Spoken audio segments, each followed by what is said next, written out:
Glory to your house, the house of Apollo, where the echoes of legends are all we follow. Turn it up, feast your eyes, feel the fever ignite. Before we start, if you're tired of more outrage that only seems to show up when it's fashionable, hit subscribe. This is the House of Apollo. We don't chase the applause, we follow the incentives. We use the fire of fandom to light the way to a sensible center, to some common sense, and yes, some context. And you know what? That brings us to a story that popped up last week. As you can see here in an article on Geeks and Gamers by our brother from another mother, Marvin Montanaro, Mick Foley announces he's done with the WWE because of Donald Trump. No real policy stated, just the same vapid, regurgitated talking points you expect to hear from an androgynous septum ring wearing yak with daddy issues standing outside of a student union at Berkeley. Just vague declarations. And that matters, because when you can't explain what crossed the line, only who, you're not watching principle in action. You're watching posturing. You're watching positioning. It's a signal.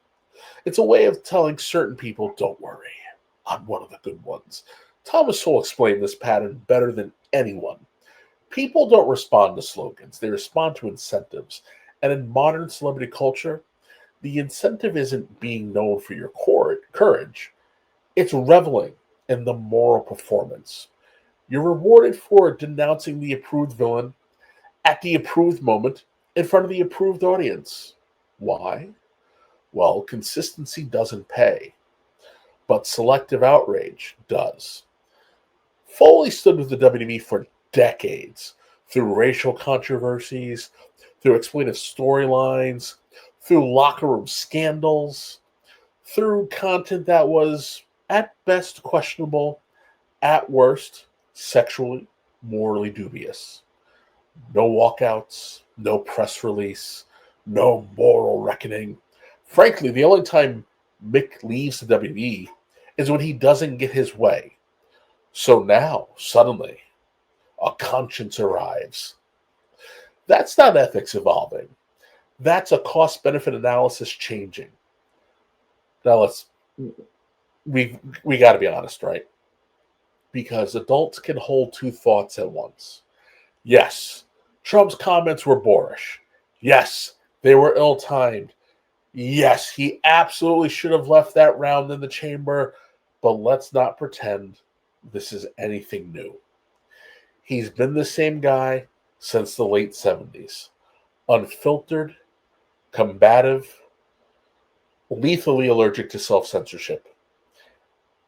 And when in the entire public record of his existence have we ever seen Donald Trump put self-preservation ahead of saying exactly what's on his mind? Especially when someone decides to cause him or his family pain, and now simply because of how he votes. You don't have to like it, but you damn sure have to be honest about it. Which is what brings us to Rob Reiner. And again, because we're adults, we can separate the fact that there was an awful, awful tragedy that frankly never should have happened. And clearly we are in the midst of a mental health crisis the likes of which the Western world has never seen. We can still have an honest conversation about Rob Reiner's behavior.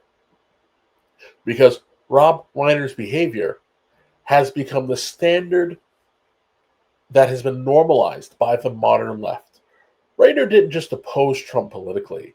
He escalated into personal warfare, amplifying debunked or unproven narratives, treating accusations as though they were convictions, and most critically, encouraging and amplifying courthouse protests during an active legal proceedings in the state of New York through 2023 through 2024.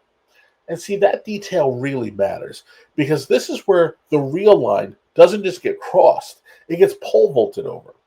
See, protesting legislation, that's political. Protesting an election, that's political. Protesting policy, that's political. But protesting outside of a courtroom during active cases, that's not. See, courts exist to be insulated from mobs, from pressure, from spectacle. They're designed to slow emotion, not inflame it. And when celebrities protest at courthouses or appear inside the courtroom, the message is clear. You are guilty before the verdict gets read. Due process is irrelevant, and punishment should begin now. That's not seeking justice. That is using your celebrity, your privilege, your perceived power to cause pain. And once again, Sowell warns us, when principles disappear, incentives rush in to replace them. Justice is slow, neutrality is boring, process denies emotional payoff. But spectacle, that's immediate. Humiliation is righteous. And we've watched this play out since the late 90s. So it's no wonder that activism has now shifted from persuasion to punishment. And this is the culture that Mick Foley has chosen to align himself with time and time and time again. Not one of courage, not one of consistency, but with a world where public pain can be confused for moral progress. Again, going out of his way to say, hey, I'm one of the good ones. See, for these people, that matters more than having actual standards. The movement, the protests, listen, at the end of the day, your ability to protest, you do that at the ballot box. You don't do it on courthouse steps. When you do that, it stops being political and it becomes punitive. It becomes not about justice. It is only about moral theater. Now, clearly, the former superstar thought his departure from the WWE would land with the same cultural force as his crashing through the commentator's table after being thrown off the top of the Hell in a Cell.